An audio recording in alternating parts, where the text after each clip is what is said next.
The crowd fell silent as Marcus stood there, his work-worn hands trembling, his 7-year-old daughter Emma clutching his leg. The birthday party host, a woman whose designer outfit probably cost more than his monthly rent, looked down at the homemade gift with undisguised contempt. "I think there's been a misunderstanding about the gift expectations," she said loudly enough for everyone to hear. "We don't really do handmade things."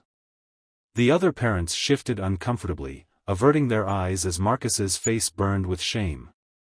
What happened next would change everything, not just for Marcus and Emma, but for everyone who witnessed his humiliation that day.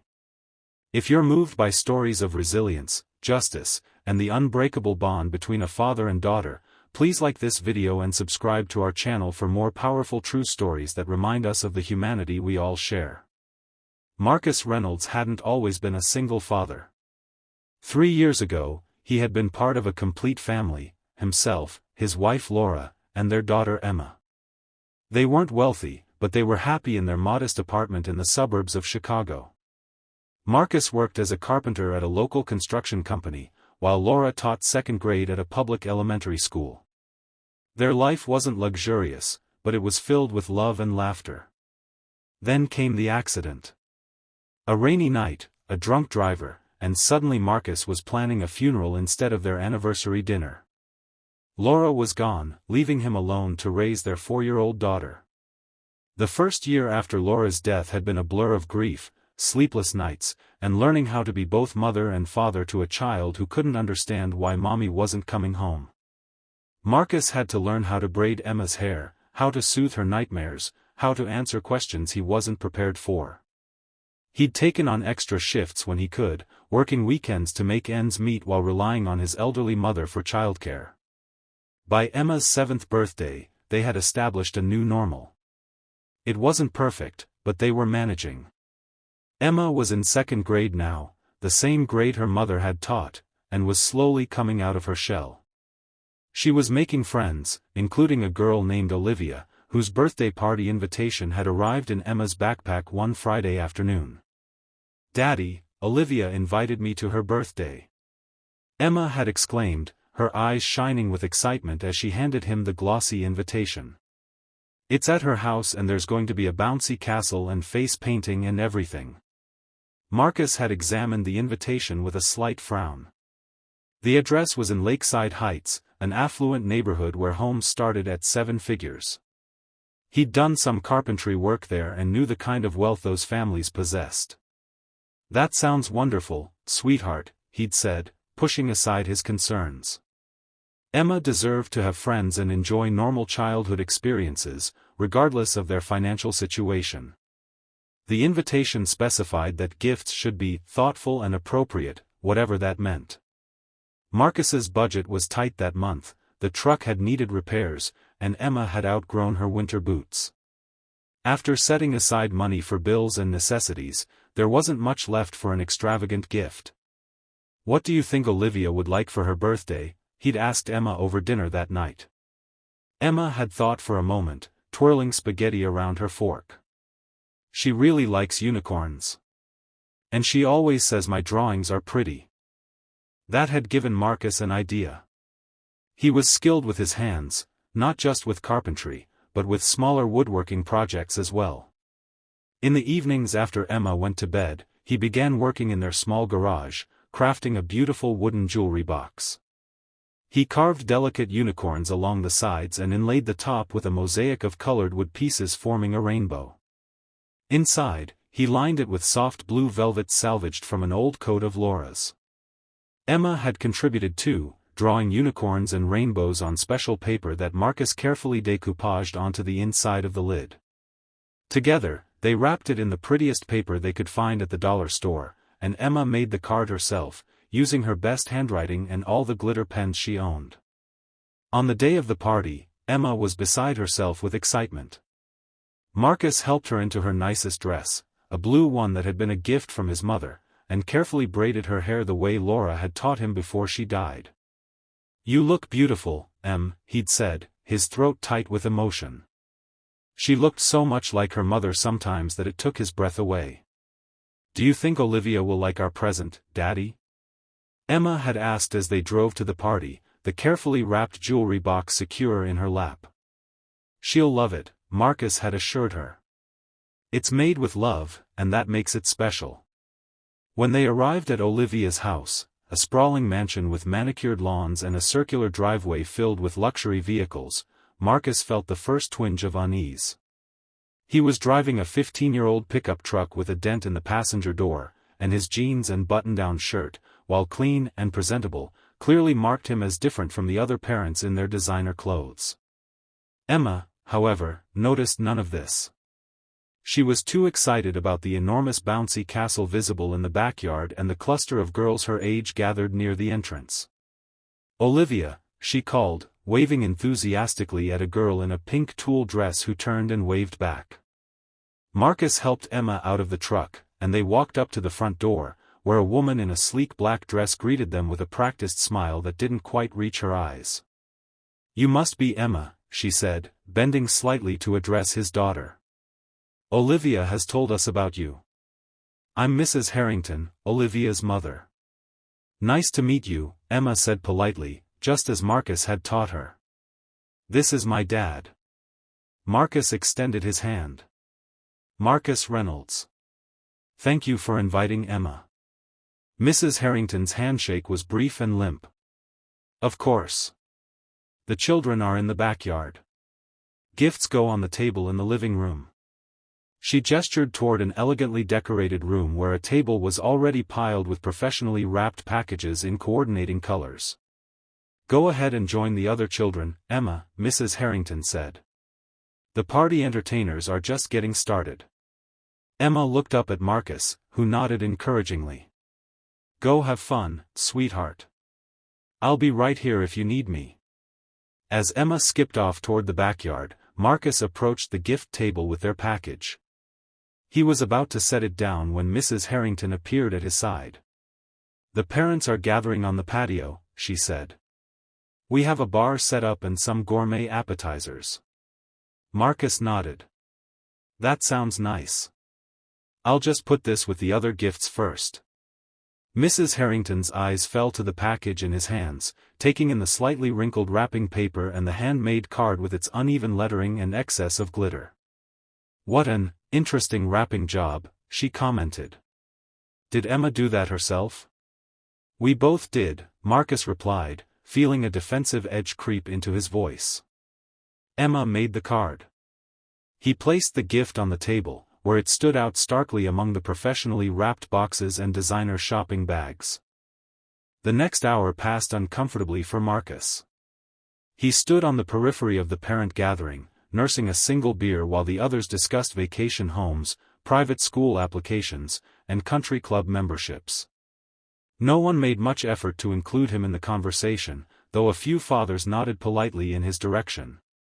From his position, he could see Emma playing happily with the other children, her face painted with a glittery unicorn design, and that made the discomfort worthwhile. She belonged here, even if he didn't. Then came the time for opening presents. The children gathered in the living room, sitting cross-legged on the plush carpet while Olivia took the center spot next to the gift table. Parents lined the walls, smartphones ready to capture their child's gift being opened. One by one, Olivia unwrapped her presents, a designer handbag that seemed ridiculously expensive for an 8-year-old, a tablet, a jewelry set that Marcus suspected contained real gemstones, brand-name clothing, and gift cards with denominations that made his eyes widen. Emma sat near the front, vibrating with excitement as the pile of gifts diminished and their package drew closer to Olivia's hands.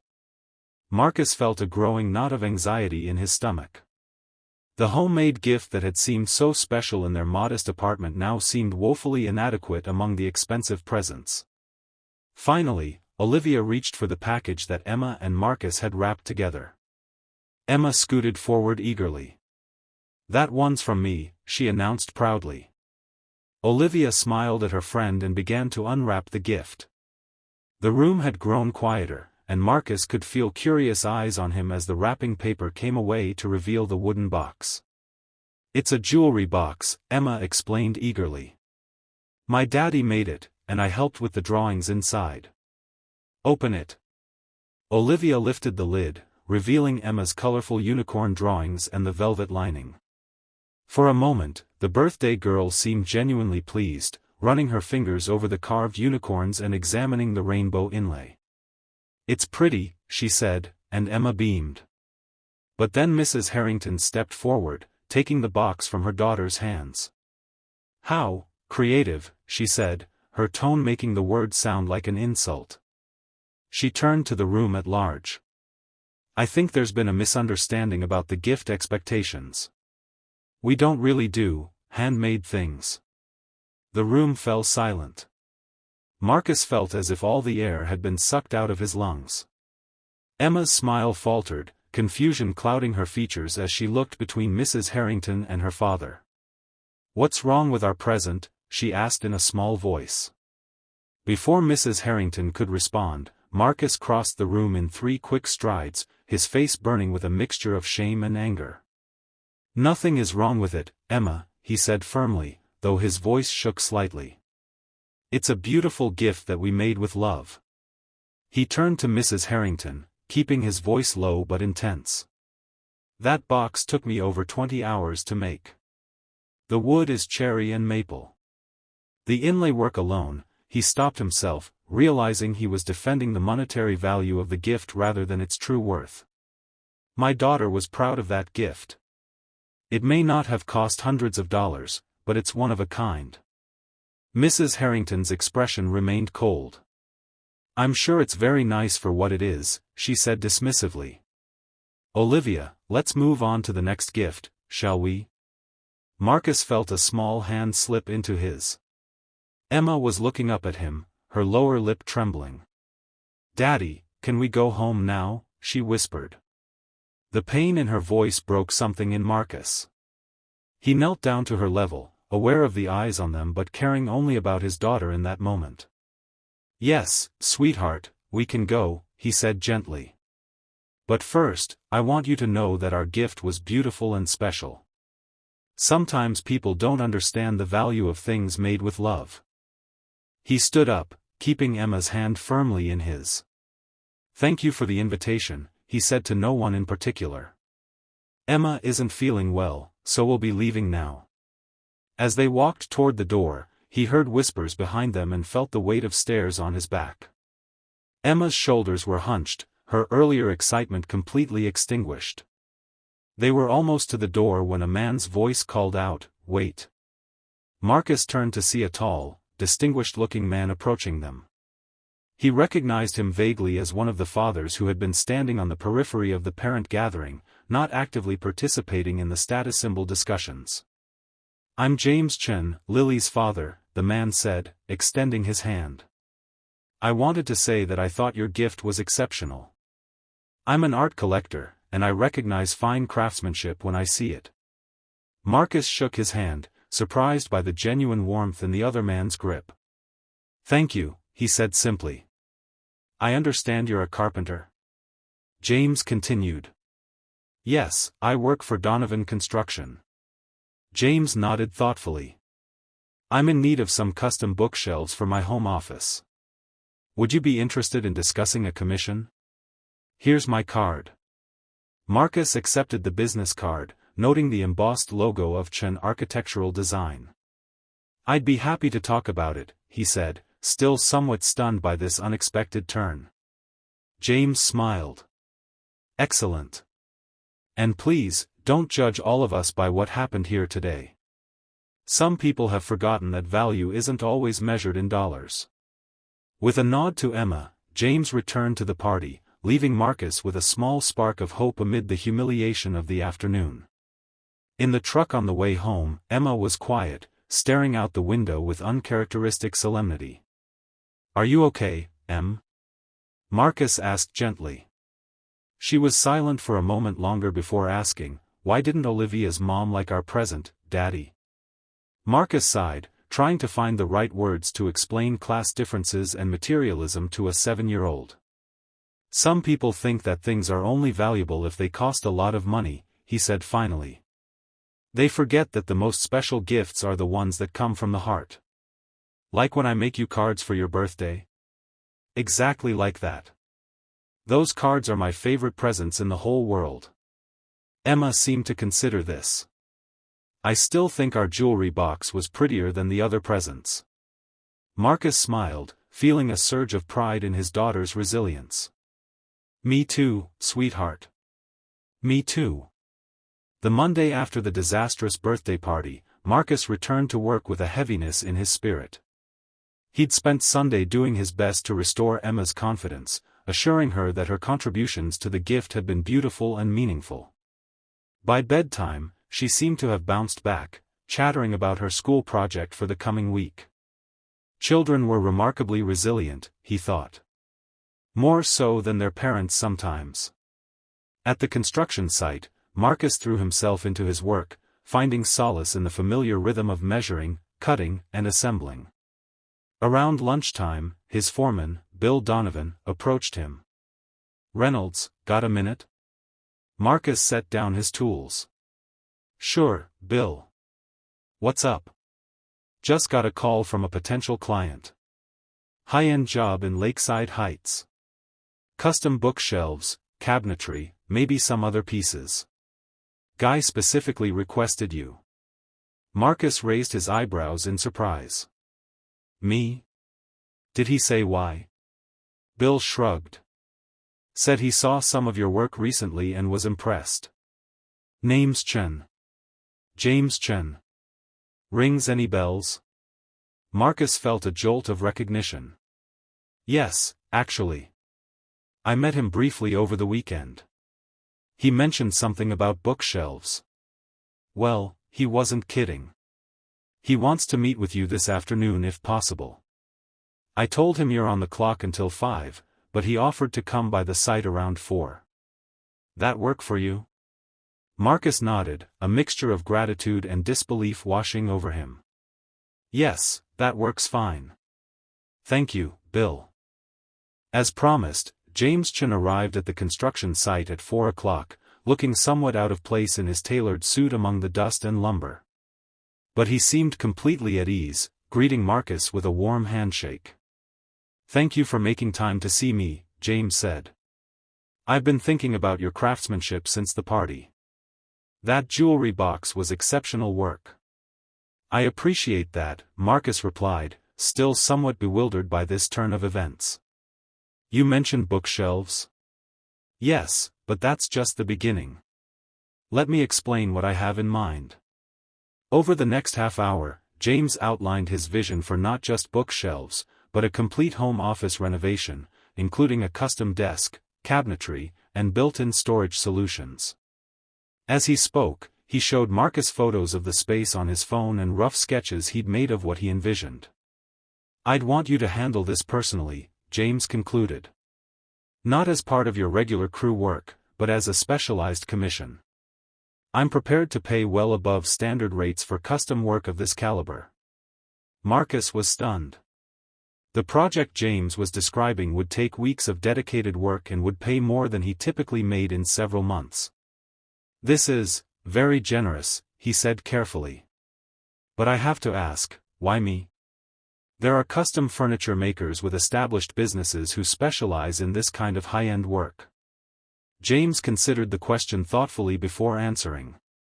"2 reasons. First, I genuinely admired your craftsmanship. That jewelry box showed attention to detail and a level of care that's increasingly rare. Second." He paused.